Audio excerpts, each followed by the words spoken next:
Bueno, buenas tardes, estimados estudiantes, ¿cómo están? Disculpen nomás el pequeño atraso, pero estábamos un poco complicados por esto de los cortes de energía. Entonces aún no llegaba la energía, aún no teníamos internet, pero bueno, y ahora ya estamos listos para arrancar.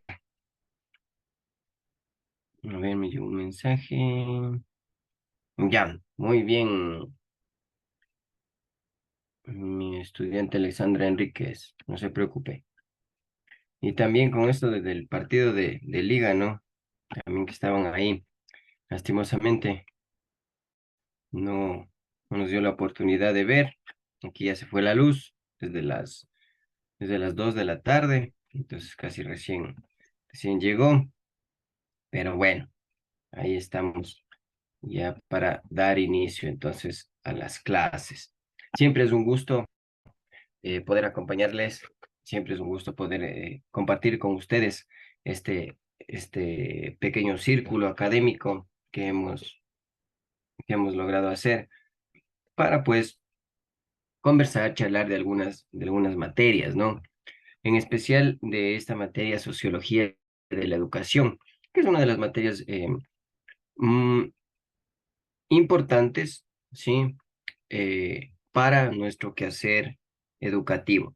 Más que todo, porque nos centra en el estudio de los problemas cotidianos que solventamos día a día, ¿no? Entonces, no solo es el hecho de estudiar, ¿sí? A la sociedad como tal, sino también apegarse a este lado educativo que tiene muchas deficiencias, ¿sí? Entonces, como ustedes habrán visto en la guía, ¿sí? Hablábamos en la guía sobre el acceso a la educación, hablábamos sobre la segregación escolar, hablábamos sobre la brecha educativa. Entonces, iniciábamos con la parte de educación y desigualdad. En primera instancia, vamos a analizar el tema de la filosofía como tal, de la filosofía, perdón, de la sociología. La sociología, para muchos, por definición etimológica, vendría a ser el estudio de la sociedad, ¿no? Sí, por el socio y el logos. Entonces, cuando hablamos de logos, nosotros hablamos de teoría o estudio. Sin embargo, la definición por sí sola de sociología, ¿sí? Del estudio de la sociedad, es muy limitante para el ámbito de estudio el cual abarca. Entonces, dicho esto, la sociología de la educación nos permite acercarnos a los problemas, ¿sí? Que tiene la educación, que nacen en el mismo germen de la sociedad.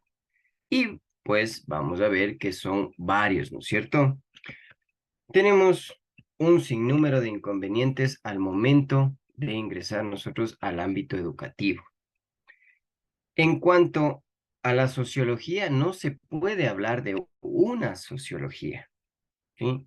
Los teóricos nos dicen que debemos nosotros hablar de sociologías, ¿sí? Porque existen diversos pensadores que a través del tiempo han aportado a esta ciencia. Y cada uno de esos aportes, pues, va desde diferentes ópticas. Entonces, vamos a analizar con las primeras diapositivas que tenemos. Vamos a analizar a la sociología de la educación, ¿sí? En una primera instancia con esta formulación general. Sociología de la educación tenemos como objeto de estudio de la sociología, ¿sí? Al hombre, al ser humano. Entonces, el ser humano, ¿en dónde se desarrolla? En la sociedad. Ahora, segundo, debemos entender que la sociología analiza la estructura, ¿sí? Esta estructura que maneja la sociedad. Si nosotros vamos a analizarla desde una parte idealista, ¿sí? Tendremos algunos pensadores, ¿ya? Entonces tendremos ahí a Weber, tenemos, tendremos a Comte, ¿sí? Pero si analizamos desde la estructura social, desde la parte de materialista, vamos a analizar desde el punto de vista de Marx, de Gramsci, de Althusser. Entonces entenderemos que existen ciertas estructuras, ¿sí? Perdón, ciertos elementos dentro de esa estructura que sirven como una reproducción social, nos dice. Entonces, ese conglomerado de individuos, el cual estamos analizando mediante esa interacción, es lo que nosotros debemos entender cómo funciona esa estructura para que se dé, ¿sí?, este hecho humano. ¿Qué significa vivir en sociedad? Entonces, esto depende, ¿sí?, no solo de la producción de bienes materiales, sino también depende de la división del trabajo. Nosotros tenemos, ¿no?, los modos de producción. De los modos de producción analizamos el medio de producción, el medio de trabajo y el objeto de trabajo. Entonces, ahí vamos a analizar seguidamente a la población como en sí para sustraer la división de clases y luego analizaremos las relaciones de producción. Entonces, dicho esto, no podemos hablar de una sociología, sino hablaremos de sociologías, dependiendo de los, de los procesos históricos que hemos ido sumando a través del tiempo. Entonces, el objeto de estudio de la sociología determina, ¿sí?, en el análisis de la realidad social, cómo funciona la realidad social, ¿sí?, y cómo se proyecta hacia el futuro. ¿Qué transformaciones y qué mejoramientos necesitaremos para alcanzar, ¿sí?, esta nueva realidad social? Entonces, dependiendo de cada uno de los pensadores, pues nosotros podemos analizar la sociedad, ¿sí?, y centrarnos en este estudio de la sociología de la educación. Por ejemplo, hoy en día tenemos un pensador que se llama Noam Chomsky. Entonces, Chomsky nos da ciertas características de la sociedad, cómo funciona, el hecho económico, ¿sí?, y esta nueva estructura que se está desarrollando. Entonces, ya tenemos un hecho dentro de esta sociedad humana, cómo se desenvuelven los seres humanos, ¿ya? Entonces, el carácter científico de la sociología se basa en el objeto, el estudio del ser humano, el campo, el estudio de la sociedad. Tiene sus métodos, sus técnicas, ¿sí? Puede comprobar por medio de hechos sociales. Entonces, la sociología nos permite a nosotros entender cómo funciona la sociedad y cuáles son los elementos a los que nosotros estamos, em, estamos próximos, ¿sí? Y cómo funciona este hecho social. Por aquí tenía un texto. No tanto la habrá vendido por Ina. A ver, ¿dónde está mi texto? Si se encuentra vendió por Ina, ya me voy a brindar. Déjeme encontrar mi texto. Oye, otra vez. Ya se me perdió. Estoy asegurando ahorita. Sí, apaguen los micrófonos, por favor.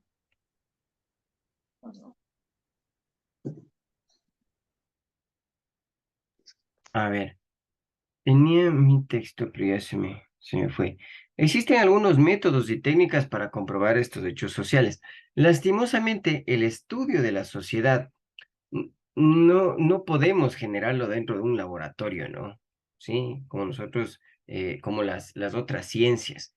Nosotros desearíamos tomar un sinnúmero de personas, poner en un laboratorio y poder observar cuáles son estas dinámicas sociales, pero no lo podemos hacer. Entonces, sin embargo, nosotros observamos todo lo que tenemos a nuestro alrededor y es por eso que necesitamos de diversos métodos y técnicas para llegar a la comprobación de estos hechos sociales. Entonces, ¿qué requerimientos necesita la sociología? Primero, tener un objetivo, ¿sí? Y una racionalidad en la realidad, ¿ya? Para basarnos a la realidad, debemos entender que es la coherencia entre lo que pensamos y lo que observamos. Entonces, en esa realidad es en la cual nos estamos desarrollando. Debemos cumplir diversas condiciones mínimas de lo que nosotros denominamos el empirismo, ¿sí? Un conocimiento empírico, lo que no sabemos por qué lo conocemos, pero lo conocemos. Entonces, ¿el empirismo en qué se basa? Es un conocimiento que ha sido de generación en generación. Entonces, no necesita comprobación específicamente, pero funciona para la teoría. Entonces, la sociología debe observar estas condiciones empíricas y de ahí aperturar el estudio sociológico para lograr una neutralidad ética. Es decir, que podamos nosotros sustentar con evidencias qué es lo que ha sucedido. Tenemos aquí la sociología de la educación, que es una disciplina que utiliza conceptos, modelos, teorías para entender la educación en su dimensión social, ¿ya? La educación siempre tiene que ser la puerta o el acceso para abrir otros derechos.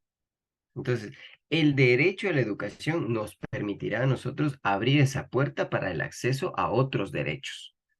Y eso es lo que analiza la dimensión social de la educación, cómo la educación colabora a mejorar la sociedad.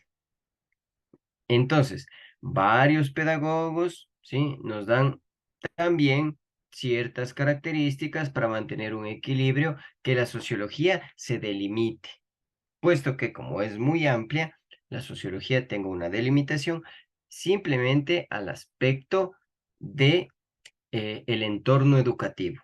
Entonces, muchas de las veces a la sociología de la educación se le confunde como una pedagogía social, pero esta pedagogía social como disciplina, el objeto es la educación social del hombre. Entonces, ahí debemos delimitar, ¿sí? La disciplina pedagógica es el hecho del objetivo de la educación social del hombre, ¿sí? Por eso le denominamos pedagogía social, mientras que la sociología de la educación es fundamentalmente la de perfeccionar la conducta del hombre como un ser social y a la vez mejorar la sociedad. Entonces, estamos hablando de un hecho moral. Como ustedes saben, la ética es la teoría de la moral, pero la moral ya se basa en el hecho mismo de la praxis de la ética. Entonces, el hecho moral para la sociología es muy importante. ¿Por qué? Porque hay que encontrar los mínimos comunes morales. ¿Qué son los mínimos comunes morales?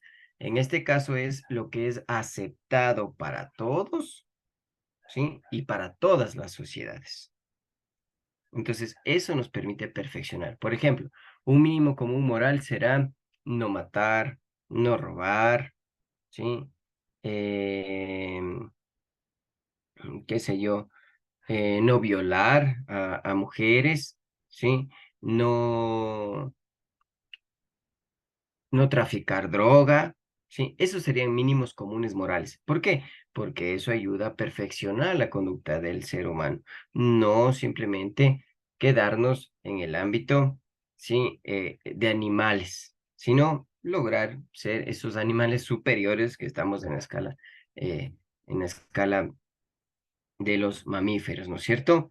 Entonces, el objeto de la sociología nos permite analizar estas estructuras sociales.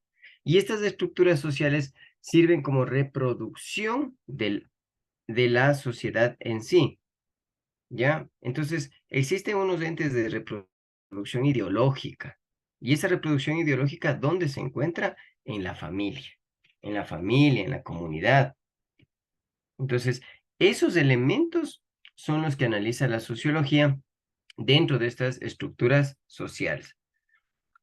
Ahora, los problemas de índole social, por ejemplo, los delitos que nosotros conocemos, influyen en la sociedad y eso afecta al hombre, ¿sí? Al ser humano en la sociedad. ¿Por qué? Porque tiene un hecho social, cultural, ¿sí? De clase. Entonces, este ámbito de investigación que tienen los sociólogos sirve para poder reducir estas dificultades, ¿sí? Analizarlas desde un hecho económico, ¿sí? Un hecho demográfico. Entonces, simplemente es complementariedad, ¿sí? De varias ciencias que colaboren a la sociología para estudiar las múltiples interacciones que tiene el ser humano dentro de la vida en sociedad y la existencia en la sociedad. Entonces, la sociología de la educación se distingue de la pedagogía social, ¿sí? Por el hecho de que la sociología de la educación nos invita a estudiar y fundamentar el hecho moral del ser humano para perfeccionar la conducta del hombre como un ser social. ¿Por qué? Cuando nosotros perfeccionamos la conducta, estamos perfeccionando también la sociedad. Entonces, hay diversos objetivos, ¿no? Dentro del análisis de la sociología. Vamos a analizar uno de ellos. Dice, adquirir una visión de todos los temas relacionados con la disciplina, ¿sí? Formación de una actitud crítica ante las influencias sociales de la educación. La educación, como ya lo hemos señalado, es la puerta para acceder a otros derechos. Y por eso es muy importante. Entonces, el análisis de las funciones sociales dentro de la sociología de la educación, lo que estudia va a ser la adaptación del individuo, asegurar una continuidad del ser humano, introducir un cambio social, capacitación profesional, una función económica, una función política, una función del control social y promover el progreso humano. Dicho esto, entonces pasaremos a la parte del análisis de nuestra guía de sociología. Como hemos mencionado, no existe una sociología, ¿no es cierto?, sino varias sociologías. Entonces depende hacia qué, ideológicamente, hacia qué ámbito nosotros nos traslademos dentro del ámbito sociológico. Entonces, vamos a hacer, dicho de otras palabras, de izquierda o de derecha, ¿ya? Entonces, para analizar la sociología en el ámbito social, vamos a necesitar mantener una estructura ideológica. Entonces, esa estructura ideológica que nosotros vamos a analizar en nuestra mente, pues será el sustento que nosotros le conocemos como conciencia de clase, ¿ya? Entonces, eliminando ese sesgo ideológico, vamos a analizarlo de una forma amplia para, pues, analizar todas las aristas que tenemos dentro de la sociología de la educación. La sociología de la educación es una disciplina que se ocupa de analizar los procesos sociales que influyen en el sistema educativo. Entonces, nosotros vamos a ver cómo influyen esto en los resultados del aprendizaje. Y estos resultados del aprendizaje, cómo interactúan dentro de las políticas educativas. Porque tenemos un montón de factores que analiza la sociología, sean culturales, económicos, demográficos, como ya lo hemos dicho anteriormente, y que afectan directamente a la educación. Entonces, la sociología busca ser crítica, reflexiva ante estos elementos para, pues, proponer alternativas, mejorar la educación, la calidad de la educación, una equidad en educación, inclusión en educación, permanencia en educación. Entonces, ese es el ámbito que nosotros vamos a ir estudiando. Ahora, nuestro primer ámbito es educación y desigualdad social. La educación es un derecho fundamental que contribuye al desarrollo personal y social de las personas, ¿sí? Sin embargo, en muchos países la educación no es accesible ni equitativa para todos los sectores de la población, lo que genera desigualdades sociales y económicas. En cuanto el Ecuador no está alejado de esto, ¿no es cierto? Días atrás salió una noticia que en China ya se eliminó totalmente la pobreza. Entonces, en China ya no se habla de pobreza. O sea, lograron salir de los índices de pobreza. Ahora, de lo que se habla en China es de vigorizar los sectores rurales. Entonces, imagínense, nosotros, el Ecuador, el contexto de América Latina, ¿sí? El contexto de los países del sur, está lejos de sacar del discurso este elemento de pobreza. ¿Por qué? Porque aún existe desigualdad social. ¿Y por qué se ahonda la social? Porque existen brechas educativas, tanto a eh, nivel básico, bachillerato, y no se diga aún más en nivel superior. Entonces, esta brecha educativa es la que vamos a ir analizando. ¿Ya? Teníamos ahí algunos datos, pero vamos a remitirnos al siguiente texto. ¿Dónde está mi texto? Tenemos algunos desafíos en la inclusión. Como primer punto, factores de exclusión en educación. Esta es una investigación que se realizó por parte del Ministerio de Educación del Ecuador para analizar, ¿sí?, estos factores de exclusión dentro del ámbito educativo. Porque como ustedes saben, luego de la pandemia, las estructuras sociales cambiaron y cambiaron abruptamente. Lo que nosotros conocemos como el efecto ascensor, ¿ya? Algunas, algunas personas que estaban en la clase media lograron alcanzar la clase media alta. Pero ¿qué sucedió? Llegaron más impuestos, llegó reducción de personal y el ascensor que estaba subiendo empezó a descender y cayeron ya en una clase media baja. Y luego empezaron a descender tanto que eso fue un elemento para discutir dentro de la sociología de la educación, puesto que sí tenían dinero para pagar a un hecho privado, luego tuvieron que sacar a sus hijos de ahí y ponerlos en el sector público. Luego de la pandemia, como que se empezó a estabilizar algo el trabajo y del sector público los trasladaron nuevamente al sector privado. Entonces, esos elementos son los que se analizan. ¿Por qué? Si bien el Estado es el garante, ¿sí?, de que existe educación dentro del territorio nacional, pues no hace muy bien su trabajo, ¿no? Entonces todos sabemos cómo funciona esa situación. Sin embargo, existe una relación dialéctica entre inclusión educativa y social. Y esta inclusión se da, ¿por qué? Porque la educación debe contribuir a la igualdad dentro de la sociedad. Pero esta igualdad es una igualdad, como nosotros habíamos planteado en clases anteriores, es muy utópica, ¿no es cierto? Porque se da la igualdad, pero entre iguales. Y mientras esta igualdad, ¿sí?, no abra las posibilidades de integrar a más personas, pues no estamos hablando de un hecho de igualdad. Debemos nosotros centrar el estudio de que la igualdad solo se da entre iguales. Sin embargo, la educación contribuye a la igualdad de oportunidades y la inclusión social.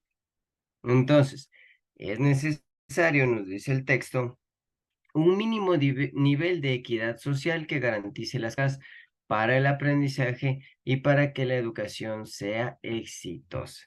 Entonces, a equidad social, nosotros la vamos a denominar condiciones básicas. Dentro de estas condiciones básicas, habría que delimitar qué es lo que existe en el sector rural y qué es lo que existe en el sector urbano. ¿Sí? Dentro de la inclusión social, estamos hablando que el 7% de mujeres son analfabetas y el 5,3% de hombres son analfabetos. Entonces, la mayor parte de analfabetos se encuentra en el sector rural. Entonces, ¿de qué inclusión estamos hablando? Sí, aún existe analfabetismo. Y ahora las reglas del juego ya han cambiado, pues. Ya no solo estamos hablando de analfabetismo, sino ya hablamos de analfabetismo digital. Entonces, si aún en el Ecuador existen personas que no saben leer y escribir, y peor, manejar una computadora, ¿de qué inclusión social estamos hablando? Ahí es la importancia de la sociología de la educación para nosotros tener un hilo conductor, ¿sí? De un mismo lenguaje y, gracias a ese mismo lenguaje, garantizar esas condiciones básicas a las personas que tienen el acceso para lograr su permanencia, para que no se vayan. Entonces, logrando la permanencia, tendremos una educación exitosa. Ahora, la pregunta, ¿cuáles son las barreras que limitan el acceso, participación y aprendizaje de todos los estudiantes? ¿Por qué existen barreras? Porque existe exclusión educativa. Mientras exista exclusión educativa, dentro del sistema debemos analizar las condiciones externas e internas para saber hacia qué nos estamos enfrentando. Y eso es lo que encontramos aquí.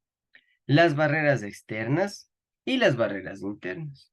Las barreras externas, que nos dicen que existen grandes desigualdades en distribución de ingresos y el acceso a bienes sociales. Esto, ¿quién es el garante? ¿Sí? Es el Estado. Pero las barreras internas nos dice que existe una desigual distribución de escuelas. Es lo que sucedía y por lo que algunas comunidades se quejaban, por ejemplo, cuando realizaron las escuelas del milenio. Entonces, crearon una escuela del milenio, trajeron toda la tecnología, trajeron a los docentes, empezaron a trabajar, pero los niños, para poder llegar a la institución, ¿qué tenían que hacer? Tenían que trasladarse 1 hora desde sus comunidades, media hora desde sus comunidades, cuando la escuela que tenían funcionaba a 10 minutos de su casa, a 15 minutos de su casa. Entonces los padres que decían, no, de gana le voy a enviar a la escuela si queda muy lejos, ¿sí? Está muy lejos para que llegue a la escuelita. Y acá no tenemos transporte, entonces no sirve de nada. ¿Sí? Si no hay transporte, entonces ¿para qué le voy a enviar? Y ese fue uno de los elementos por qué empieza a existir exclusión en educación. Entonces, si no garantizamos viabilidad, los chicos no van a llegar, van a quedarse en sus comunidades. Y con esto que estamos logrando, mayor desigualdad. Luego dice en barrera externa, segmentación social y cultural y debilitamiento de la cohesión social. Entonces, sí existe una total segmentación cultural. Y esta segmentación social y cultural se da por lo que nosotros conocemos como el regionalismo. Y este germen del regionalismo aparece desde la colonia, cuando los terratenientes de la sierra se quedaron con todas las tierras y en la costa empezaron, en cambio, la naciente burguesía a exportar el cacao. Entonces ahí empieza a acrecentar que la economía en la colonia se centra en la producción interna de la sierra y hacia el extranjero de la costa. Entonces la costa empieza a generar mayor cantidad de dinero y empiezan a construir otra segmentación social. Ahí está el hecho de esta cohesión. Miren, en el mismo elemento de la colonia. Luego vienen las barreras internas, obstáculos económicos, privatización y debilitamiento de la escuela pública. Esto es un hecho que el Estado aún no logra sostener y aún no logra subsanar. Sí, si bien en la Constitución, si bien en la LOEI, ¿sí? nos dice que la educación se da sin fines de lucro, este elemento aún no se logra sanar, porque el Estado no logra invertir para que se eliminen estos obstáculos económicos. Y Me eso encanta. debilita totalmente, sí, debilita totalmente a la escuela pública. ¿Por qué?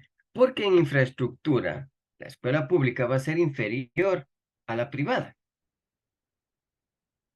Entonces, ese es otro elemento que analizaría, pues, ¿sí? Que debería analizar el hecho de la sociedad. A ver, voy a quitar las anotaciones. Si no, Karina está ahí moneando la pantalla.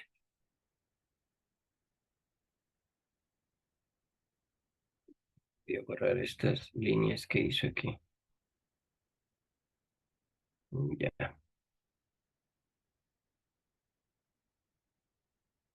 Mm, ya. A ver, entonces, luego viene en barreras externas. Nivel socioeconómico y educativo de las familias.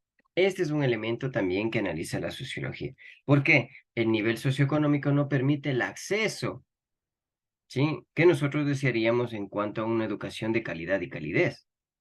Entonces, ese acceso que nosotros buscamos no se da o no se garantiza porque el nivel socioeconómico es bajo dentro de las familias. Y peor aún, como yo les decía, luego de la pandemia. ¿Sí?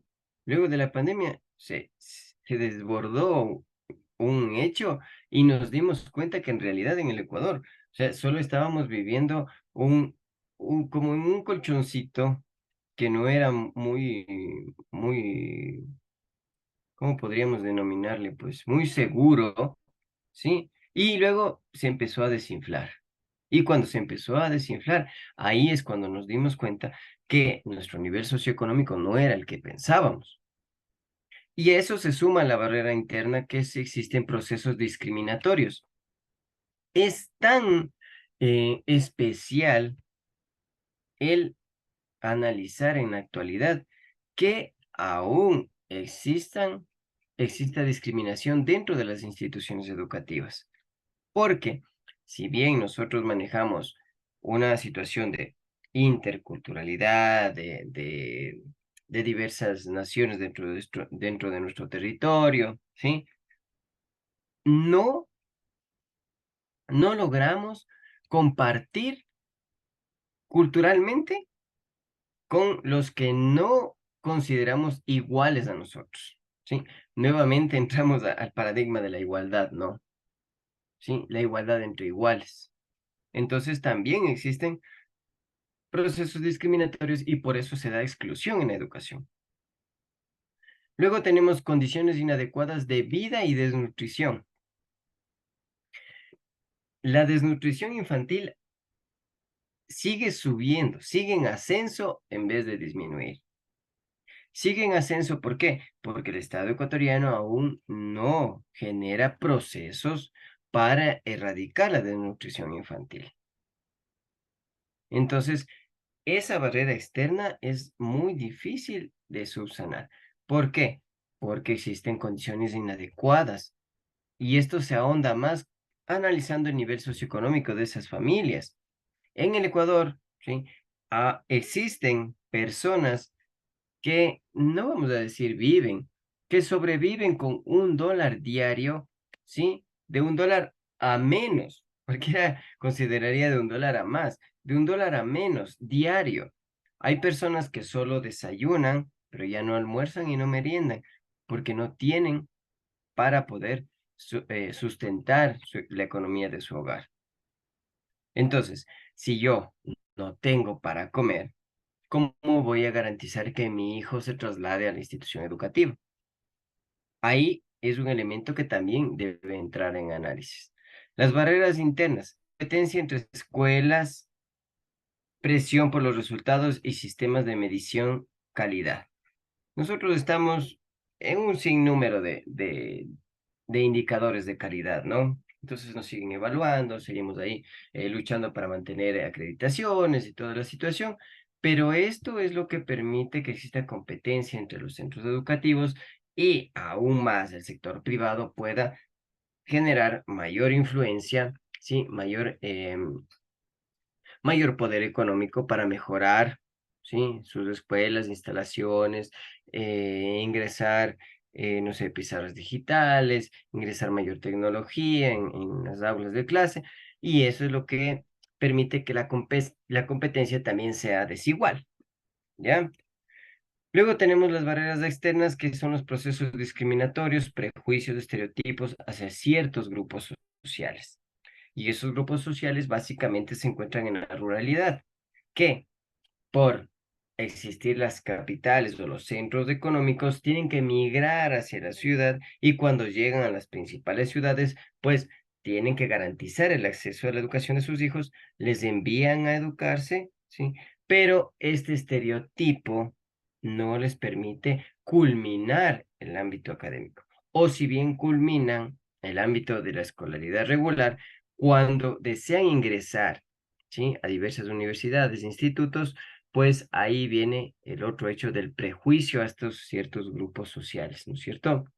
Como alguna vez analizaba Nelson Reascos y decía, el indígena, ¿sí?, es bueno cuando se viste de diablo Uma, el indígena es bueno cuando nos invita a una pamba mesa, el indígena es bueno cuando está danzando, pero el indígena es malo cuando se transforma en un sujeto de derechos, cuando exige sus derechos, cuando pide que el Estado se preocupe por él. Y es verdad, ¿no? Y eso es en todo, no solo con los indígenas, también con las poblaciones de afrodescendientes. Entonces, ahí, en ese hecho es el que nosotros debemos analizar estos procesos discriminatorios. Y como barrera interna tenemos la rigidez y falta de pertinencia del currículo, en la formación de los docentes, ¿sí? En especial, la formación docente y las condiciones de trabajo. Si bien, si bien el Ministerio de Trabajo debe garantizar, ¿sí?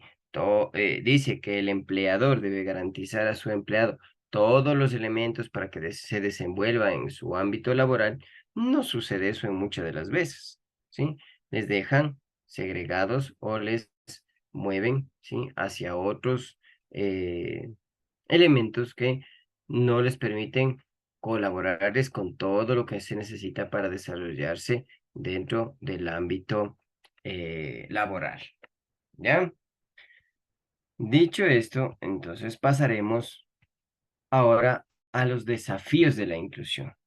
Y estos desafíos de la inclusión se dan, ¿por qué? Porque estos indicadores nos van a permitir evidenciar que los fines de la educación no se están cumpliendo. ¿Cuál es ese fin? La universalización. Este ciclo de 3 a 6 años que ha ido aumentando de manera significativa, que ahora nosotros le conocemos como, como se denomina esto, la educación temprana, ¿ya? Entonces, esta educación temprana está contemplada en inicial uno, inicial 2, y luego ya viene la básica, y así subsiguiente, ¿no? Entonces, tenemos una provisión oportuna y conclusión universal de la educación primaria y secundaria, y la secundaria es un piso mínimo, ¿ya? Entonces, esta progresión, más que todo, más que a la secundaria también sería, ¿sí?, al nivel superior, porque al nivel superior también, sí, tenemos, pues, un elemento que no nos permite culminar. Por eso es que nosotros hablamos de la educación secundaria como un piso mínimo. Entonces, si bien antes se hablaba que la persona que se gradúa de la escuela ya es el mejor de toda la parroquia, luego venía que el que es bachiller es el mejor de todos, porque las condiciones materiales de ese momento no eran las que se pensaban, no eran las adecuadas, ¿ya? Entonces, ahora, llegar a la universidad, ¿sí? O a un instituto de educación superior y poder culminar su carrera universitaria, debería garantizar que su acceso, ¿sí? sea el adecuado y el momento de graduarse también tenga la oportunidad de salir de manera pronta, porque si bien logramos entrar, ¿sí? Ahora lo difícil también está en salir. Entonces, cumplir todos esos requisitos también generan desigualdades. ¿Qué tipo de desigualdades? En los logros del aprendizaje y la distribución del conocimiento. ¿Por qué? Nosotros nos manejamos por mallas. En el ámbito básico hacemos por el currículo, pero ya en el ámbito superior, pues nosotros tenemos las mallas curriculares, tenemos los créditos, ¿sí? Y cuando viene el rediseño de carrera, hay que obviamente transformar todos esos elementos, ¿sí? Del rediseño para garantizar que existan estos logros del aprendizaje. Debemos fortalecer la educación para la ciudadanía en un sentido amplio, superar estos estereotipos, concepciones y falsas creencias. Entonces, esto de los prejuicios, estereotipos, concepciones, se basan simplemente en el hecho de que voy por el lado científico o por el lado no científico. Ya, las concepciones, existen concepciones científicas y concepciones no científicas. Las no científicas, mito, leyendas, religión, concepciones no científicas, que están presentes. Concepciones científicas, pues las que están dentro de las ciencias, sean ciencias formales o ciencias fácticas, ¿no es cierto? Luego de esto tenemos la complejidad de una educación inclusiva. En este momento histórico en el cual nosotros nos estamos desarrollando, tanto en educación superior, ¿sí? Como en educación del bachillerato, se desea, ¿sí? Se desea alcanzar una complejidad, se desea alcanzar una educación inclusiva. Se han dado varios elementos, se han dado varios pasos para llegar a esta educación inclusiva. Sin embargo, la sociedad y los sistemas educativos siguen desiguales y segmentados. ¿Podemos garantizar nosotros que se elimine esta desigualdad? ¿Cómo eliminamos esta desigualdad? Pues capacitándonos en estos elementos. La necesidad de una transformación de la educación y de los sistemas educativos, un cambio sistémico en diferentes áreas y niveles del sistema. Entonces, la transformación educativa se dará cuando se cambien los sistemas educativos, cuando se reformule un currículo nacional que debe ser sustentado y extraerle a nuestra realidad. Y desde nuestra realidad poder cambiar, transformar este elemento educativo, porque eso es lo que necesitamos, ¿no? La necesidad de cambios en el sistema educativo como en la sociedad, un cambio cultural. Estamos hablando de un sistema cultural que el ecuatoriano se siente orgulloso a veces de hacer cosas malas, ¿no? Entonces, hablamos de la hora ecuatoriana, somos orgullosos de llegar tarde. O sea, ese es un elemento que debemos ir cambiando, debemos ir sacando de nuestra mente. Eso es lo que debemos ir analizando. La necesidad de integrar equidad y calidad, ¿sí? ¿Para qué? Para que se dé este acceso hacia la educación inclusiva. Ahora, construir un enfoque amplio de la educación inclusiva. Este enfoque amplio, ¿sí? Se va a dar con propósitos, enfoques, comprensión, debates. Siempre nosotros hemos dicho que la educación debe sustentarse en, o sea, unirse el Estado con la academia, porque la academia puede colaborarle al Estado para tomar las decisiones correctas para poder elevarlas a política pública. Y eso es lo que nosotros debemos considerar. Si nos vamos nosotros a la guía, ¿sí? Ahí analizamos que la brecha de la desigualdad social se da por que existen distintos grupos sociales, económicos, culturales y geográficos. Entonces, esta brecha es la que nosotros debemos ir eliminando. Perdón. Esta brecha es la que nosotros debemos ir eliminando. A ver, les pongo la guía. ¿Ya? Entonces, la brecha educativa en el contexto ecuatoriano, nosotros, como hemos dicho, no estamos libres de esto, ¿no? Estamos inmersos en este problema del no acceso de las personas a la educación. Entonces, nos habla que existe una disparidad en el acceso tanto a la educación básica como a la superior. De esto se hacen los análisis, ¿sí? Y la escolaridad, ¿sí? Se queda inconclusa. ¿Por qué? Porque existen personas, ¿sí? Que son más pobres de lo habitual. Entonces las condiciones de vida no le permiten participar plenamente de la sociedad.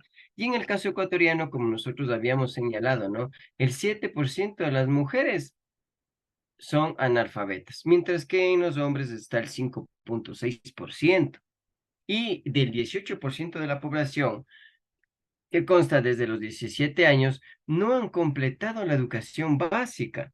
Y esto es uno de los elementos que nos debería llamar la atención. ¿Por qué no completaron la educación básica?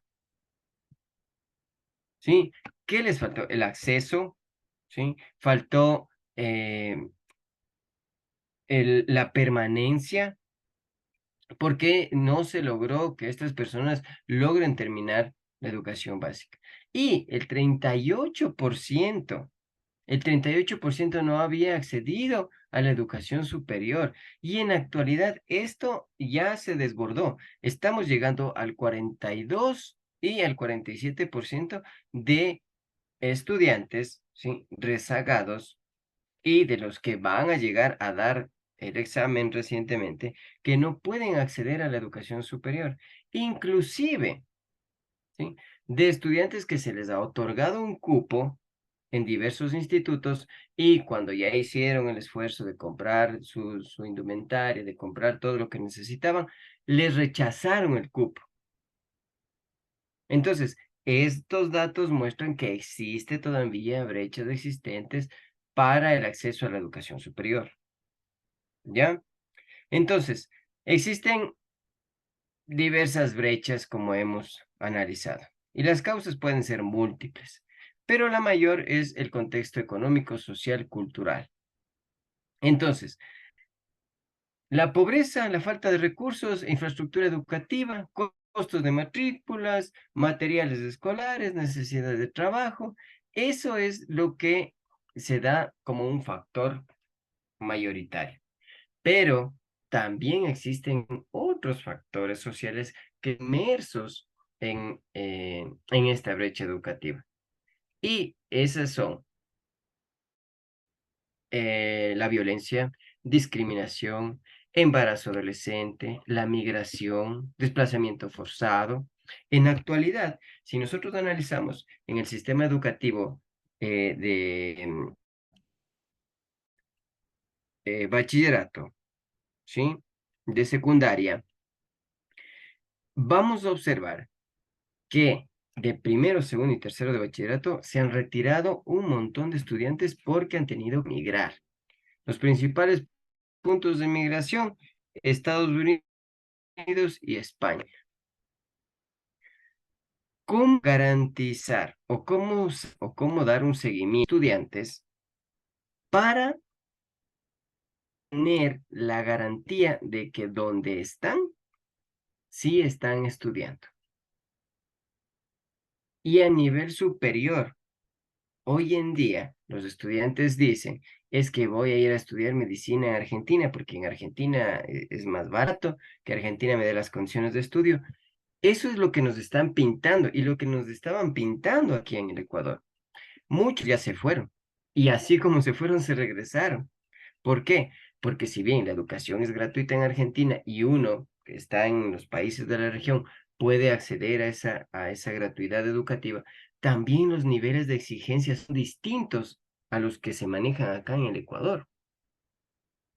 Entonces, en Argentina los muchachos dicen que no desean estudiar, no desean la educación superior. Ellos prefieren viajar, prefieren hacer otras cosas, ¿sí? Pero si nosotros a estos estudiantes les dejamos que se vayan, también existe el hecho de una fuga de cerebros, porque los mejores se están yendo y tal vez no regresen. Y eso también existe, ¿sí? Este factor social que está ahora ahondando más y más. Otro de los factores son los culturales, barreras idiomáticas, las creencias, actitudes hacia la educación, la falta de pertinencia, relevancia curricular. Entonces, eso es lo que vamos a seguir analizando. ¿Qué consecuencias tenemos? Consecuencias como las que estamos viviendo actualmente, ¿no es cierto? Limitación de oportunidades laborales, económicas, ¿sí? Aumento del riesgo de la pobreza, exclusión, vulnerabilidad, ¿ya? Los derechos se van mermando, existe una desigualdad e injusticia social, pero esto se debe ir puliendo, ¿sí? Para que las personas que ya están dentro del sistema educativo no salgan de él. Entonces debemos garantizar que nuestra educación sea inclusiva, sea diversa y solidaria. Eso es lo que nosotros debemos garantizar. Este panorama desafiante, ¿sí? Concluye que la brecha educativa es un problema global y nacional. Requiere atención urgente, derecho fundamental, factor para el desarrollo humano y social. Es imprescindible cerrar esta brecha, ¿sí? Para así garantizar de que la educación sea la puerta que se abra para acceder a otros derechos. Entonces, ahí se eliminará. Ahora, la segregación escolar. Esta segregación escolar se da también por un hecho netamente cultural. Entonces, el Ecuador no está fuera de las estadísticas. Ingresa en las estadísticas. ¿Por qué? Porque no ha mejorado la convivencia entre diferentes culturas. ¿Ya? Lo que se maneja aquí es que la segregación escolar es una forma de discriminación. ¿Por qué? Porque viola el derecho a la educación y debe ser combatida con políticas públicas, como está en nuestra Constitución, que dice, la educación es de interés del Estado, debe ser ineludible e inexcusable. ¿Por qué? Porque es elevada a política pública. Entonces, ahí coincidimos, ¿no? Que debe existir una línea, ¿sí? En la que el Estado se apoye el Estado con la academia para así generar, ¿sí? El reparto de los recursos y que todos, pues, estemos contentos, ¿sí? Y de verdad, ¿sí? Tengamos esa certeza pura de que estamos incluidos dentro del Estado y que recibimos el apoyo que necesitamos. Entonces, ahora vámonos al otro documento, a seguir analizando los desafíos de la inclusión. A ver, ya se movió esto. ¿Ya? Entonces, vamos a seguir analizando acá. Políticas de largo plazo con enfoque de derechos y concertadas con la sociedad. Mayor voluntad política y del conjunto de la sociedad, educación para casi todos, para los mejores. ¿Qué es lo que busca el Estado con estas políticas? ¿O qué hace el Estado para mejorar el acceso de las diversas personas a la educación? En la educación superior se hablaba de eliminar el CENESID, ¿sí? De crear pruebas alternativas, de crear un propedéutico, como alguna vez y creo que hasta la actualidad se hace en la Politécnica Nacional, se denomina el prepo cero, para que luego accedan al prepo normalmente el conocido, y de ahí sí a primer semestre. Entonces, mientras no exista esa voluntad política, los indicadores van a seguir subiendo. Y mientras sigan subiendo, las políticas no van a poder sostenerse. Y es ahí cuando empezamos sí, nuevamente a dudar de este aparato institucional, porque los cambios que está dando el gobierno, pues no me están garantizando a mí, sí, no me garantizan a mí que se esté cumpliendo lo que manda la Constitución. Entonces, vamos a tener movilización y reflexión colectiva, mecanismos efectivos para la participación en la definición, desarrollo, evaluación de políticas, que se apropien de la orientación de los cambios y presionen para su implementación, participación de los grupos discriminados en la definición de monitoreo de políticas. Nuevamente, adoptar este enfoque de derechos es netamente sostener que el Estado debe apoyarse de diversos actores de la sociedad para así poder crear estas políticas sostenidas que en realidad lleven a un cambio. Entonces, de eso se trata la sociología. Ir analizando, ¿sí? Cómo el Estado debe garantizar el acceso a la educación de la población en sí para que esta población logre mejorar su conducta y logremos pues ser un país mejor. Tenemos varios roles del Estado. Primer rol, ofrecer oportunidades educativas de igual calidad y accesibles a todos. No las cumplen, ¿sí?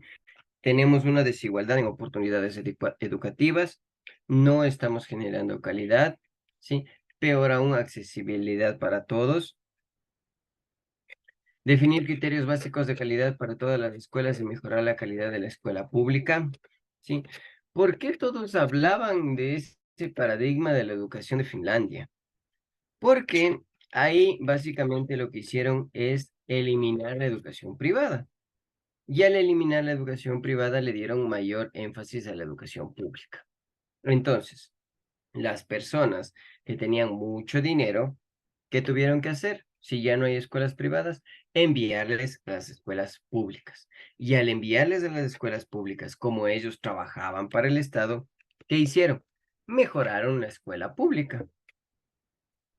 Entonces, ¿por qué mejoraron la escuela pública? Porque ahí estaban sus hijos, que ya no podían acceder a la educación privada. Es decir, segregarles, ¿sí? Con los suyos y a los otros, sí, apartarles. ¿Qué es lo que aún se hace aquí en el Ecuador, no?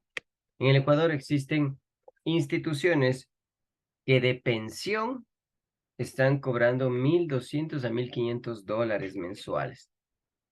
Entonces, eso querría decir que sus padres estarían ganando entre, no sé, unos 6.000, 8.000 dólares mensuales. Entonces, por eso es que no se ofrecen aún estos criterios de calidad para la escuela pública, porque mientras tengan donde estudiar sus hijos, ¿sí? En la escuela privada, pues la pública se irá quedando de lado. Establecer regulaciones contra cualquier forma de discriminación en la educación. Existen regulaciones, se han dado, la Corte Constitucional es garante de nuestros derechos también y ella pues se ha dado estas regulaciones. El día de ayer salió, no, el día martes salió ya el acuerdo para eliminar toda violencia eh, cibernética, ¿ya? A raíz de que en una institución unos estudiantes tomaron fotografías de sus compañeras y pusieron sus fotografías en sus rostros, en fotografías que no correspondían a sus cuerpos y las vendían.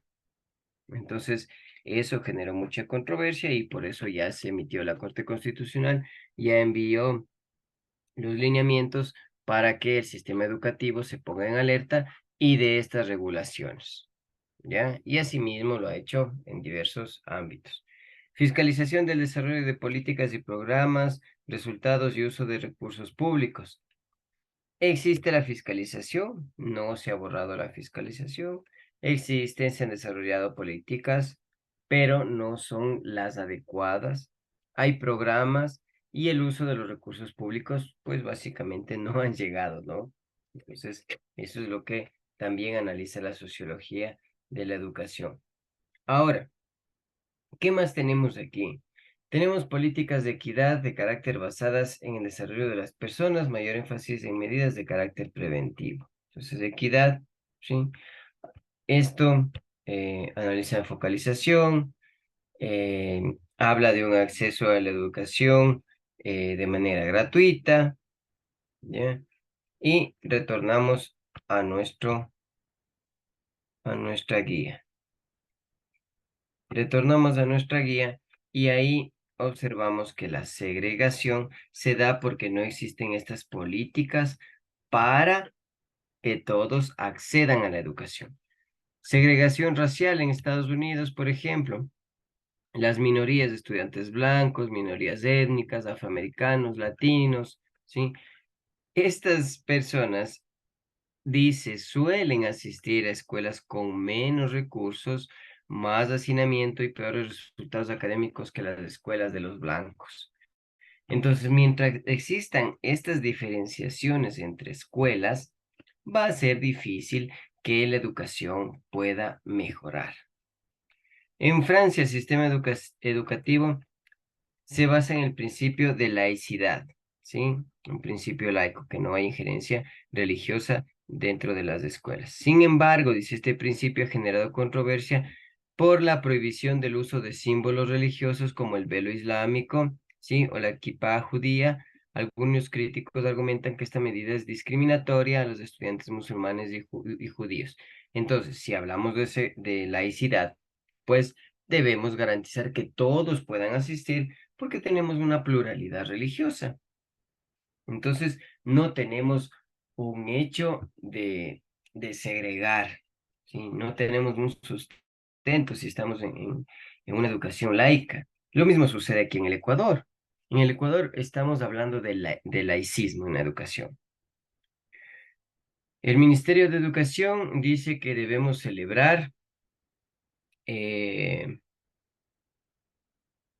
debemos celebrar debemos estar acorde a las festividades andinas. Entonces, tenemos que ver el Capac Raimi, el Inti Raimi, y se celebraban las instituciones educativas. Entonces, se, se trataba de mostrar la cultura de las personas, ¿sí? Y trasladar al contexto mestizo. Entonces, que el mestizo sepa que existen otras culturas y que eso hacen las otras culturas dentro de su cosmovisión. Entonces, se llamaba a un chamán, ¿sí? Toda la situación de la, ¿cómo se denomina eso? De la fiesta, ¿sí? De, del compartir, ¿sí? El hecho místico que está sucediendo. Entonces, por ahí, algún padre de familia dijo que eso, el celebrar eso, es celebrar fiestas paganas. Entonces, si hablamos del laicismo, debemos pues también dejar que los indígenas celebren sus festividades como ellos lo hacen. Entonces, no solo debemos implicar que el hecho de los católicos, los cristianos, ¿sí? Los testigos de Jehová también tengan derecho a expresarse, sino también el derecho a la resistencia que tienen estas culturas que han sido pues minoría a lo largo del tiempo. Entonces, para que vean que en el Ecuador todavía existe esa segregación escolar, tal como lo ha hecho otros sistemas educativos de otros países. En la India, en la India, como es un sistema de castas, ¿sí? Los Dalits, que se denominan los intocables, que es el sustrato más bajo, ellos sí en las escuelas sufren acoso, violencia, exclusión por parte de sus compañeros, inclusive de sus profesores, porque los profesores pertenecen a otras castas. Entonces, eso también influye en su rendimiento escolar.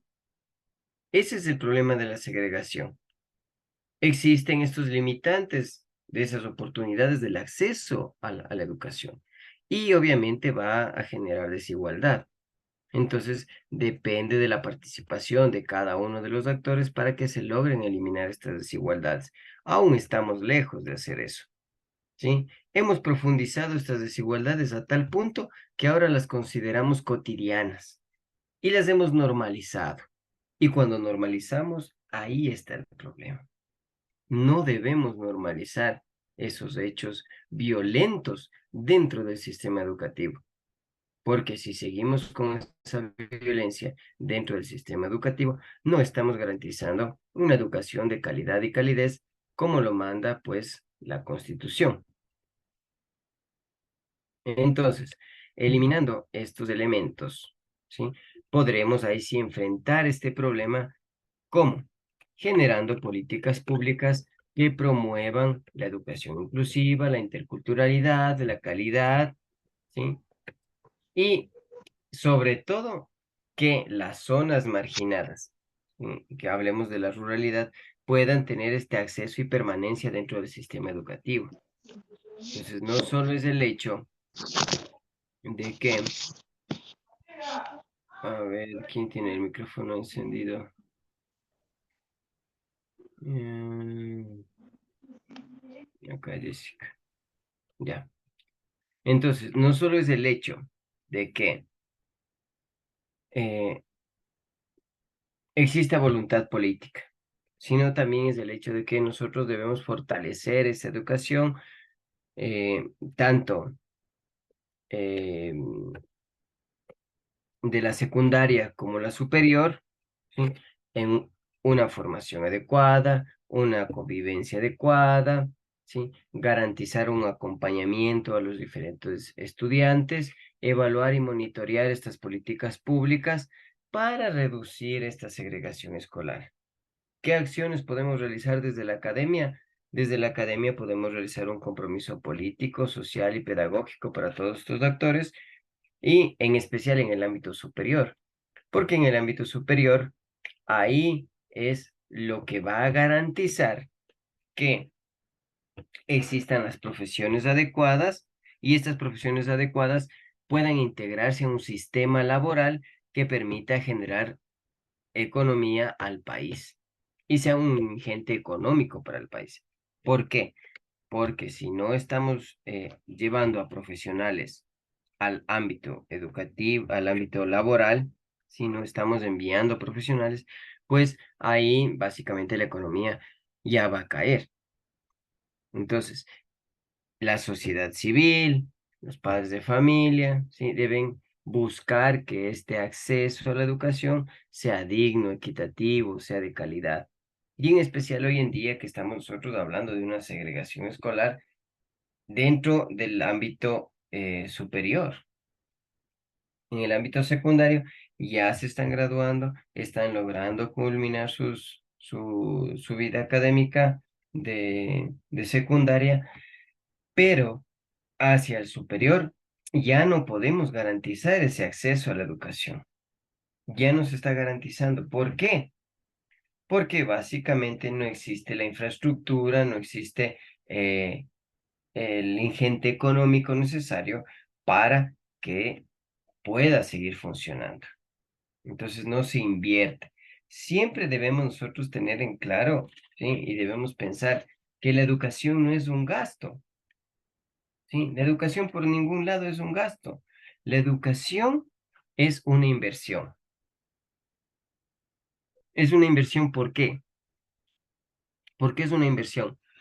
Porque luego estas personas que están estudiando, pues cuando ya trabajan, devuelven lo que el Estado alguna vez les dio. Igual, nosotros invertimos en nuestra educación y luego, pues, poco a poco vamos, sí, con el tiempo se va, sí, regresando lo que nosotros invertimos en educarnos. Entonces, de eso se trata. El acceso a la educación en todos los niveles es un derecho humano, ¿sí? ¿Quién garantiza el acceso a ese derecho? El Estado ecuatoriano. ¿Por qué? Porque si garantizamos este derecho, estamos eliminando, ¿sí? estamos eliminando pobreza, desigualdad, discriminación, violencia. Mejorando la infraestructura, mejoramos la calidad de la enseñanza. Entonces, todo esto es clave para el desarrollo del ser humano. ¿Y dónde se encuentra eso de que la educación es un derecho? En el artículo 26 de la Declaración Universal de los Derechos Humanos. Toda persona tiene derecho a la educación y la educación debe ser gratuita, al menos en lo concerniente a la instrucción elemental y fundamental, la básica y la secundaria. Asimismo, la Constitución de la República del Ecuador reconoce el derecho a la educación como un derecho humano, un deber ineludible e irrenunciable del Estado y un bien público. Entonces, no estamos cumpliendo con eso. ¿Por qué? Según el último censo, 8.4% de las personas mayores de 15 años son analfabetas. Y lo que hablábamos a un inicio, no existe ya solo el analfabeto que no sabe leer ni escribir, sino ahora el analfabeto digital. ¿Sí? ¿Cómo no estamos garantizando a la gente el acceso a un computador, el acceso al Internet en pleno siglo XXI, cuando en la pandemia todos debíamos haber aprendido a utilizar la computadora? Pero si aún existen personas que no saben leer y escribir, peor aún van a saber ingresar al Internet. Entonces, ese es el hecho que analiza la sociología. Por ejemplo, el 40.6% no acceden a la educación superior. ¿Cuáles son esos factores para no acceder a la educación superior? Estas cifras evidencian las desigualdades educativas, sostienen, ¿no? Ruralidad, la parte de los indígenas, afrodescendientes y personas con discapacidad. Entonces, al corte de estos porcentajes, vemos que existen nivel técnico superior, tecnológico y universitario. Entonces estamos 45.000 personas, 60.000 personas, 250.000 estudiantes matriculados.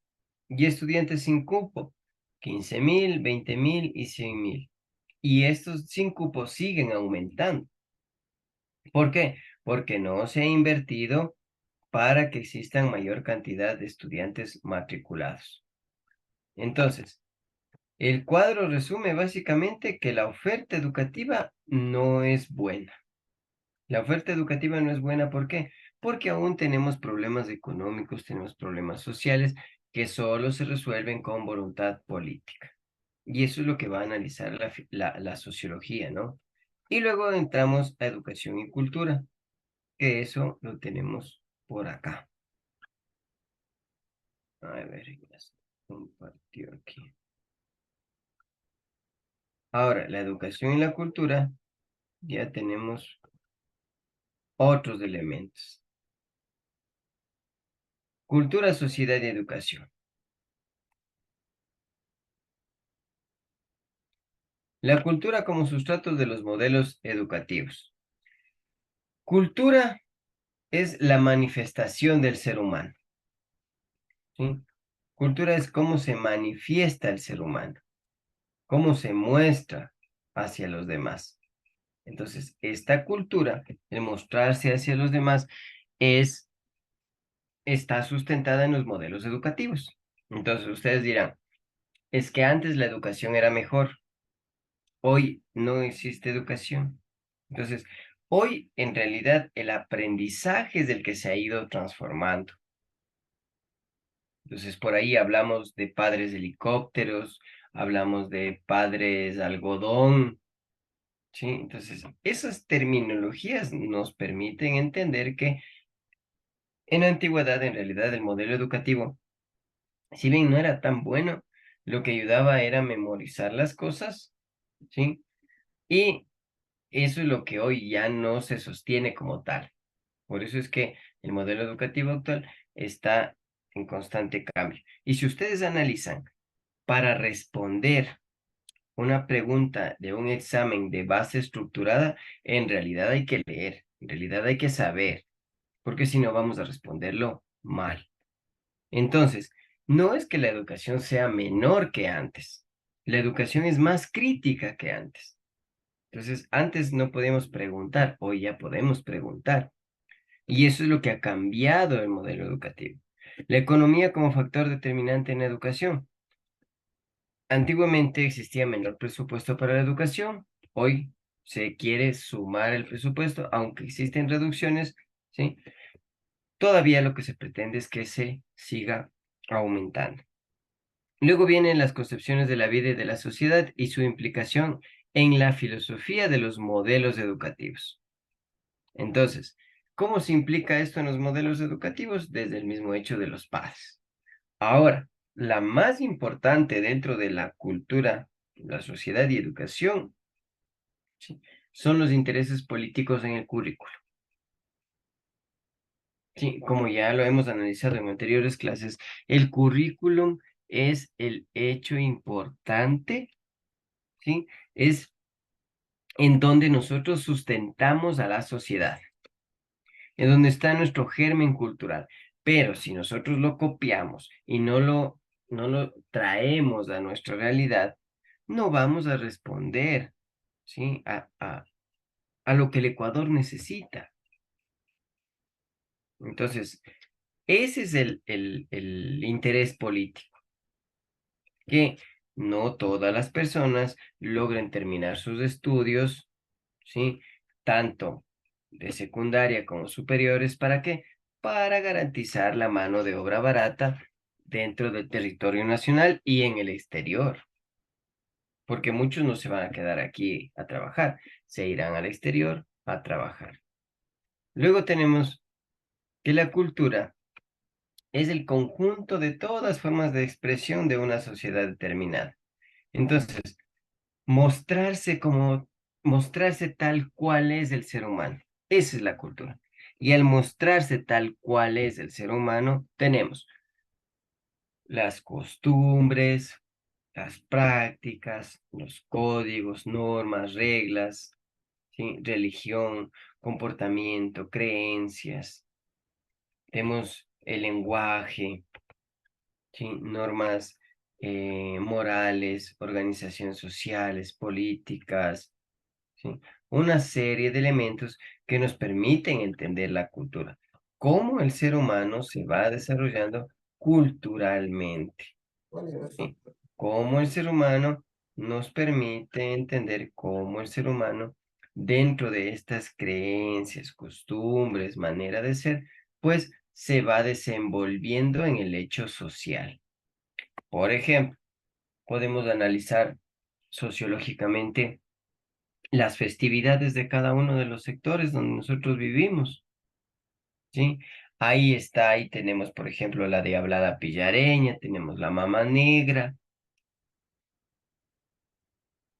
tenemos la procesión del Cristo del Consuelo, tenemos una serie de costumbres y prácticas y códigos, ¿sí?, de diferente parte, de diferente región, y eso analizamos nosotros como cultura y cómo influye eso en nuestro hecho educativo.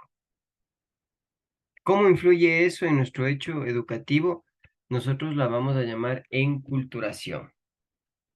Enculturación quiere decir aprender, ¿sí? Cómo el ser humano aprende, abstrae, absorbe, se apropia de su cultura. Si hablamos a nivel mestizo, nosotros somos una cultura inacabada aún, ¿sí? ¿Por qué? Porque somos fruto del hecho indígena y del hecho español. Entonces, en eso nosotros hemos encontrado un punto medio, pero todavía no encontramos, no nos sustentamos, ¿sí? Nuestra cultura todavía no se muestra como tal, porque somos una mezcla, somos una fusión, no tenemos algo propio. Entonces, esta enculturación nos permitirá aprender contenidos, símbolos, prácticas, normas, actitudes, ¿sí?, para entender todo el proceso que comprenden a mi alrededor. Proceso por el cual, sí, las generaciones han transmitido, ¿sí? De generación en generación han ido transmitiendo por vía oral. Eso es lo importante de la cultura, que la cultura no la encontramos en textos, ¿sí? La cultura la vivimos y la vivimos día a día. ¿Cómo mostramos esa vivencia? En las formas de pensar, en conocer, en las costumbres, en las reglas que tenemos, ¿sí? Esa es nuestra cultura. Por ejemplo, hay un documental, ¿sí? De un afrodescendiente que él al inicio dice, ¿no? Yo descubrí el racismo cuando salí de Esmeraldas. Cuando salí de Esmeraldas descubrí que era negro. Entonces, apropiarse de ellos traen toda esa cultura y muchas de las veces ese pensar no se compagina con nosotros, esas costumbres, pero ahí está el proceso de apropiarnos de esa cultura, aprender de esa cultura, ¿sí? Entonces dice, esto va obviamente con un proceso de socialización con los niños. Entonces, la recepción de la cultura es lo que a nosotros nos marca, nos decodifica. Podemos modificar pautas, abismos generacionales, factores socioeconómicos, políticos, ¿sí? Siempre entendiendo que el sistema educativo debe llevarnos a qué? A garantizar que esas formas diversas de pensamiento, ¿sí? Sean respetadas. Entonces, el sistema educativo consiste en una enculturación sistemática, que todos sepamos que somos ecuatorianos, ¿sí? Tenemos diversidad religiosa y dentro de esa diversidad religiosa, pues cada una maneja sus dogmas, sus códigos, ¿sí? Y todos son respetados. El plan de estudios es la abstracción de la cultura. Un plan de estudios enfocado en cada uno de los elementos. Por ejemplo, hoy en día ya abrirá nuevamente las puertas, ¿sí? El Instituto Antropológico de Otavalo. Entonces, qué interesante que nuevamente abra sus puertas y permita generar conocimiento. Entonces, ya hicieron el primer llamado para las personas que deseen ingresar sus textos de investigación y los puedan mostrar, ¿sí? En la revista de este Instituto Antropológico de Otavalo. Entonces, mire, qué importante generar estos espacios de diálogo, de socialización, de enculturación para que todos nos vayamos apropiando de lo que somos, ¿sí? Nuestro hecho indígena está ahí, o sea, debemos solo tratar de activarlo, ¿no? Entonces, la parte de la enculturación en la que la sociedad aprende valores, normas, y eso está ligado a los roles. Proceso imitativo, interactivo, por el cual el individuo adquiere o perfecciona su comportamiento con relación al desenvolvimiento habitual según su adecuación a grupos de referencia. Entonces, la socialización permite al ser humano aprender la cultura, ¿sí? Vivir la cultura, ser parte de, y así se va desenvolviendo. Por ejemplo, y yo observaba cuando manejábamos el Sucre, ¿sí? Escuchaba que decía una quina, una gamba, ¿sí? O hablaban esas terminologías, que era un hecho cultural, ¿sí? Eso, eso nos lleva a sentirnos parte de, ¿sí? A sentir la pertenencia, que el mundo nos vea como lo que en realidad somos. Entonces, dentro de ese proceso de socialización, también existe una estructura social en la cual se toma como elemento principal la conciencia del individuo. ¿Por qué? Porque así se logran transmitir e imponer elementos culturales propios y representativos que se reproducen en la familia y en la escuela. Entonces, la familia y la escuela son los agentes sociales que permiten reproducir todos estos elementos y así se va pasando de generación en generación, de generación en generación. Entonces, este proceso de interacción entre la sociedad y el individuo se dan por normas, por pautas, se adaptan. ¿Sí? ¿Y quién garantiza esto? La familia y la escuela. ¿Sí? Entonces, los autores consideran que los humanos cuando nacen tienen una mente completamente abierta a los estímulos externos, de manera que las conductas concretas, a partir de unas potencialidades generales vinculadas a la especie, son totalmente resultado de la socialización. Entonces, para vivir en sociedad debemos aprender a socializar. Y eso es lo que nos permite el sistema educativo. Entonces nos remitimos nuevamente al documento. La educación y la cultura son dos conceptos ligados que permiten adquirir, transmitir, crear conocimientos, valores, actitudes. La cultura suma, ¿sí? La cultura suma a la educación que comprender, transformar, contexto, sentido, ¿sí? La educación y la cultura son prioritarios, fundamentales para el progreso social, económico y político, porque garantiza la diversidad, garantiza la convivencia pacífica y que entendamos que somos ciudadanos globales, ¿no? Entonces, la socialización de la cual estábamos hablando nos permite entender que debemos, o sea, que el hecho de educativo es un hecho para socializar, para conocer, para compartir con el otro y en ese compartir adaptarnos al entorno social. Eso es lo que nos permite entender. Para eso es importante la cultura, para socializar, para convivir, aprender esas habilidades básicas de convivencia. La educación y la cultura nos dice que son dos agentes claves que influyen en la forma de pensar, sentir y actuar. Entonces, este sistema de creencias, ¿sí?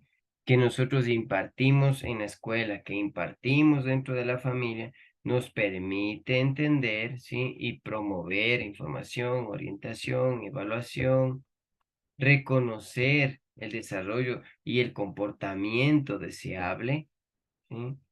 Y ahí es cuando la cultura nos invita a entender tanto lenguaje, religión, arte, costumbres, ¿sí? Y estas costumbres que se transmiten de generación en generación, pues las vamos a entender como un aprendizaje social. Un aprendizaje social dentro de las relaciones sociales y las normas de conducta. Entonces, tenemos algunos ejemplos de socialización. La familia, el primer agente socializador. Hábitos, lenguajes, costumbres y afectos. La familia es el sustento de reproducción de la sociedad. Cuando la familia está mal, dicen que la sociedad está mal. Entonces, si la sociedad está mal, la familia solo es un reflejo de la sociedad. ¿Sí? ¿Por qué? Porque la familia no logra sostener esos primeros hábitos. La escuela, segundo elemento, donde se enseñan los conocimientos, habilidades, actitudes, valores necesarios para la vida en sociedad. Entonces, si la escuela también está mal, ¿sí? También estará mal la familia y también estará mal la sociedad. Ahora, si nosotros entendemos a los grupos de poder como la parte que influye en la formación de la opinión, los gustos, preferencias, tendencias de consumo, también debemos de entender que los medios de comunicación son los que nos influyen, ¿sí? En la toma de decisiones, inclusive. No solo en formación de opinión pública, de gustos, sino que en la toma de decisiones por cómo se maneja, quiénes manejan los medios de producción, de los medios de comunicación, perdón. Luego tenemos los grupos de pares, ¿sí? Aficiones, estilos de vida. Los grupos de pares es donde se forman lo que nosotros conocemos como, em, conocemos como grupos urbanos. Entonces, estos grupos urbanos se unen en cuanto a similitud de estética, similitud ideológica, similitud musical inclusive. Entonces, permiten generar esa socialización y que se siga pues reproduciendo dentro de la sociedad. El papel de los medios de comunicación en la educación, ¿sí? Es muy amplio. ¿Por qué? Porque los medios de comunicación tienen efectos positivos y negativos.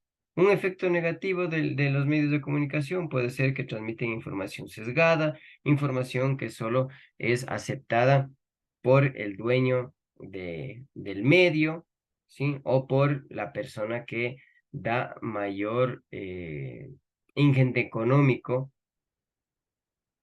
Ahora, para, eh, para la educación. El aspecto positivo es que pueden crear competencias digitales, mediáticas, por eso es que se promueve generar periódicos digitales, ¿sí? En el ámbito superior, uno de las competencias digitales es crear un periódico y este periódico pues va a ser un entorno informativo para lo que está sucediendo dentro de la institución, ¿sí? Y con la institución. Entonces, eso se estructura y es un medio importante para el hecho educativo, ¿no? Y en conclusión tenemos que los medios de comunicación tienen actitudes positivas porque desarrollan la crítica siempre y cuando no estén orientadas o tengan un sesgo ideológico. Entonces, con esto podemos disminuir o prevenir este riesgo de sesgo ideológico, ¿no? Y algunos ejemplos de cómo los medios de comunicación contribuyen a la educación: información actualizada, acceso a recursos educativos de calidad, interacción y colaboración, estimula la creatividad y la innovación, fomenta la participación, como les decía, en creando un proyecto de educativo de un periódico digital, ¿sí? Desarrollo de competencias digitales y mediáticas. Entonces, manejarse todo siempre de forma responsable, ética, con diversas herramientas que existen hoy en día, ¿sí? Fuentes de información y sobre todo en el entorno digital. Ahora, las diferencias culturales en el aprendizaje, estas sí son muy relevantes. ¿Por qué? No es lo mismo enseñar en la parte cultural, sí, mestiza, a la parte afrodescendiente o a la parte indígena. ¿Por qué? Porque nosotros de primera mano no conocemos, ¿sí? Estas diferencias culturales o terminologías. Por eso es que la lingüística también es una barrera en el proceso educativo. Ahí es cuando nosotros debemos comprender qué tan complejo es el aprendizaje, ¿sí? Y qué tan importante dentro de este aprendizaje es la interculturalidad. Entonces, garantizar eso, ¿sí? Se da en este contexto, que los resultados, ¿sí? Del trabajo en equipo, la colaboración, la competencia, son primordiales, pero siempre manejándolos en el ámbito intercultural. Entonces, los estudiantes van a proporcionarnos, ¿sí? Los elementos para entender cómo funciona dentro de su contexto cultural la jerarquía, la desigualdad, cómo funciona la participación, ¿sí? Qué normas tienen, bajo qué estructuras se manejan y sobre todo que ellos siempre tienen creatividad. Creatividad para explicarnos, ¿sí? Todos estos elementos que conforman el hecho educativo. Entonces, a esto le vamos a aportar un lenguaje oral o escrito para nosotros también sumar el lenguaje corporal, visual o auditivo, ¿no? Que nos permitirá entender estas diferencias culturales para mejorar nuestro aprendizaje. En diversas culturales, algunos ejemplos que he anotado aquí son, por ejemplo, la memorización, la repetición, ¿sí? El pensamiento crítico, la creatividad. En algunas culturas hay mucha jerarquía en el aula, entonces no cuestionan nada al profesor, no se les permite criticar, no se les permite hacer preguntas. Entonces, trasladar esa visión verticalista a una visión, una estructura más horizontal, siempre es un poco difícil, ¿no? Y con esto, pues, nosotros garantizaríamos que se activaría el proceso de aprendizaje. En algunas culturas se enfatiza el aprendizaje individual, ¿sí? Pero nosotros debemos demostrar que el rendimiento se logra cuando existe trabajo en equipo, cuando se apoyan mutuamente todos. Luego tenemos la comunicación explícita, expresiones, preguntas, señales no verbales que existen para transmitir los mensajes, ¿sí? Entonces, el aprender todo esto conlleva a que nosotros podamos flexibilizar y adaptarnos, ¿sí? A estos elementos culturales para generar un nuevo desafío, nuevas oportunidades dentro del aprendizaje. Con esto que logramos seguridad, estabilidad, ¿sí? Y un apego a las demás culturas, que es lo que se busca dentro del sistema ecuatoriano.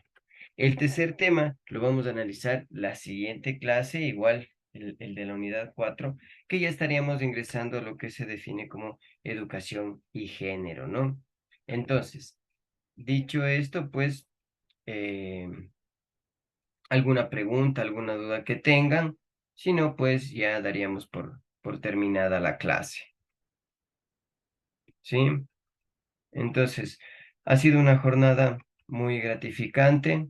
Nos hemos paseado por diversos ámbitos, ¿sí? De teorías. En la próxima clase vamos a ver algo sobre también el aspecto de la inclusión, cómo transformar esa situación de género dentro del sistema educativo, cómo socializar, ¿sí? Cómo aprendemos los miembros de la comunidad educativa, la función de la política dentro del sistema educativo, que esos son temas, pues, que a nosotros como educadores nos competen, ¿no? Entonces, bueno, pues, un abrazo para todos, cuídense mucho, nos veremos de aquí. No sé si tengamos clases en el feriado. De no ser así, entonces nos veríamos en 15 días, ¿sí? Un fuerte abrazo para todos, cuídense y estamos en contacto. Nos Muchas vemos. gracias, Ya, Magíster. Hasta luego. muy Gracias. Hasta amable. luego. Gracias. Muchas gracias, magíster. Gracias, profe.